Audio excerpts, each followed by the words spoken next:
Okay, well, good evening. Here we are at Northallerton again on a it's cooling down, but the breeze is picking up. So I'm here with Johnny Frank, captain of the first team, and Johnny, we had Wath on Dearne here at home, and hell of a game, tough one, but we came out victorious 2019, and an interesting end to the game. Yeah, well, an enjoyable end to the game in the end, but giving away a penalty, the last kick of the game.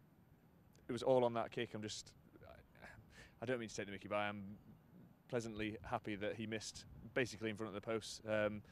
Gave us the win. I think we deserved to win. We had 4 tries, they had 3. We missed all our kicks. It was a windy day. It wasn't great. To be fair to the guy that missed his penalty there, he did slot 2 out of his 3 kicks from difficult positions, so he can kick. He was far too nonchalant. He was just too relaxed about it. The game ebbed and flowed. Sort of got going. Then for some reason our line out was poor in the second half.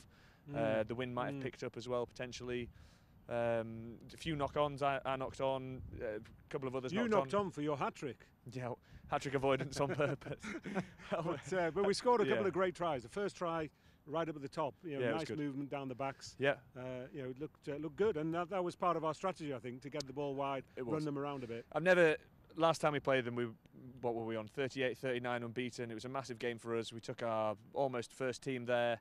Obviously lost Jez just before it. He was a big player for us.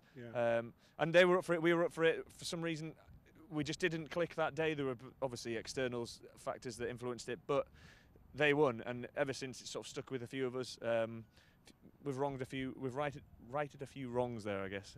It was good. I mean, they have a wily. They have 1 or 2 players there that have played at a higher level. They played Yorkshire, top level. The scrum half, particularly, although he'd shaved his beard off, so we didn't recognise him today. But he's a very experienced player. He's the general of the team.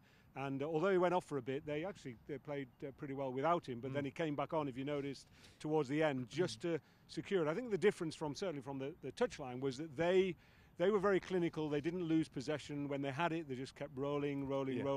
Whereas we tried 1 or 2 things and we just lost possession just in those moments when we were just trying to get that bit of traction. For sure. But we had the flair, with not only with Sam's try. Obviously, you came through and spotted the gap, came through and finished off nicely. You scored 1 at the beginning, right in front of your mother, who was sat.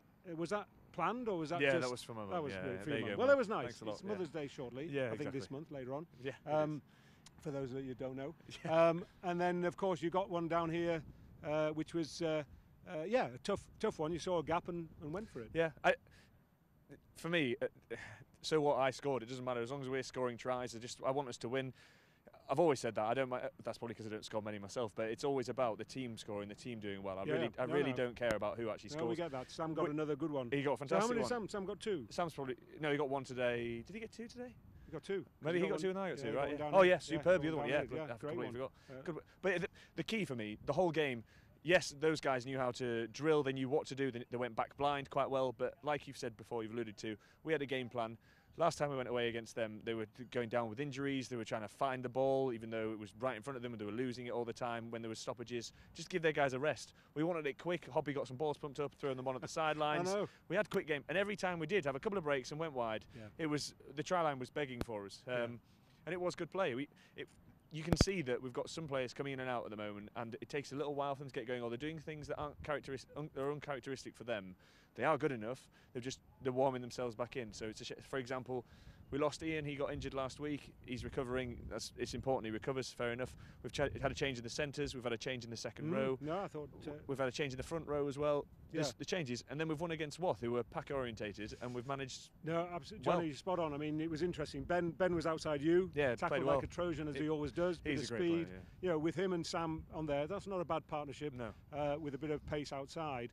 But also what was interesting, we had the Baker boys were in there. There was a lot of guys moving in. Dicko came in. There was plenty of people. It was great. There were 2 runs the first half. We ended up scoring from it out wide with Sam, which was a great finish as well.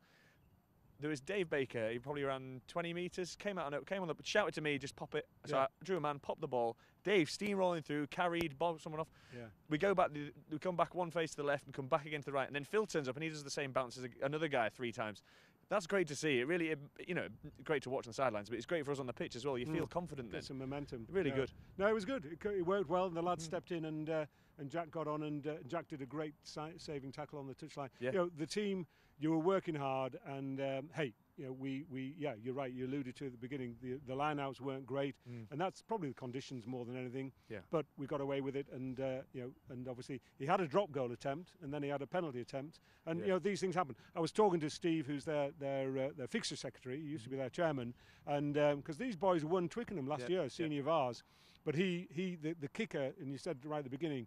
It is. He got a winning kick last week at Goole, and probably was more relaxed today. That's why he thought, well, I nailed it last week, and he just relaxed. So these things happen. But no, that was the first team. But also what we've had is we've had the second team running out.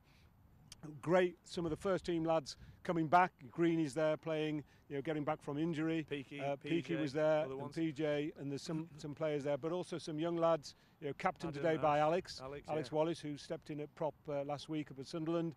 So there's some young boys coming through, and it's great to see. And Stockton came down, you know, as always, you know, brought a big squad. You know, so there's a lot of players out there. But they won, I think it was 26-11 or something. Something along those lines. But you know, the boys had a run out, few beers, and you know, and it's great for the lads to be back playing. So that's good. And then we've heard just on the wires Aspel, who were on the National Cup with us. So Aspel are over in Wigan in the Cheshire League or Lancashire League. They won 45-7, I think it was. 45, so we've so I think we should be on for a home game 16th of March. So watch out for social media, guys. We'll keep you posted once the RFU confirm, which should be on Monday. And then that's the next round. It's the quarterfinals. Yeah, that's a massive game. This is what have they played? 15, 18, 20. I can't remember how many games they've played in their league. They've won every one. They've won every game this season. Similar to Whitley Bay Rockcliffe, to be honest. They did the same. They've come down to us. Fortunately, we won. We had a really good game that game, but it's not going to be easy. It's 80 minutes of rugby. It could go either way. You don't know what's going to happen, so it's a big game for us. Need the support. So yeah, absolutely. Let's get down, bring everybody down, and we'll have a good game. So well done, Johnny. Good job. And we've got what is it? What is the song? Is it The Road to Amarillo? This is the way to Amarillo. This is the two Ronnies, isn't it? That's what you do. There's no way. Okay, you've got to do that. Come on, we'll be there. We'll see you next week. We're away at Goole. And Goole had a big win today, so they've obviously got their boys back. So we're down at Goole next week, and we'll go down there all guns blazing, and then we'll see what happens in the National Cup the following week. Okay, thanks very much, and over and out. And just one thing before we go, Beer Monkey. They are very generous, very supportive. Paul Metcalf does a huge amount for the club. We're ever appreciative of the supplies of the beer. So that's a big thank you to our match sponsors today for the second team, Beer Monkey, stepping in, and the guys have enjoyed it, and we appreciate it. So thanks for that, guys, and we will look forward to seeing you all next week.